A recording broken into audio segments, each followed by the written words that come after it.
Dash മോനെ രേവന്ത മറുപടി വരുന്നുണ്ട് എന്ന് മാത്രമേ ഇപ്പൊ പറയാനുള്ളൂ.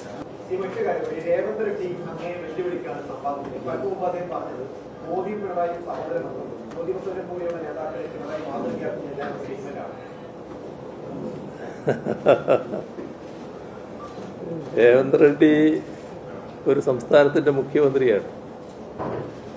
മുഖ്യമന്ത്രി സ്ഥാനത്തിരിക്കുന്ന ഒരാള് സാധാരണഗതിയിൽ കാണിക്കേണ്ട ചില രീതികൾ, നമ്മൾ മര്യാദകൾ എന്നൊക്കെ പറയല്ലോ, അതൊക്കെ ഉണ്ട്.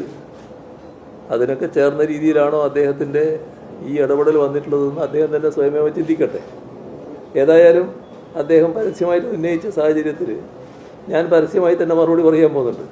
ആ മറുപടി കൊടുക്കുന്നുണ്ട്. ഇപ്പം ഞാനത് വിശദമായിട്ട് പറയുന്നില്ല. അത് പറഞ്ഞാൽ കുറേ വിശദമായിട്ട് പോകണം എന്നുള്ളതുകൊണ്ട് അതിലേക്ക് ഞാൻ കടക്കുന്നില്ല. അതുകൊണ്ട് രേവന്ത് റെഡ്ഡിയോട് ഡാഷ് മോനെ രേവന്ത മറുപടി വരുന്നുണ്ട് എന്ന് മാത്രമേ ഇപ്പൊ പറയാനുള്ളൂ. മറ്റാരുണ്ട് LDF അല്ലാതെ?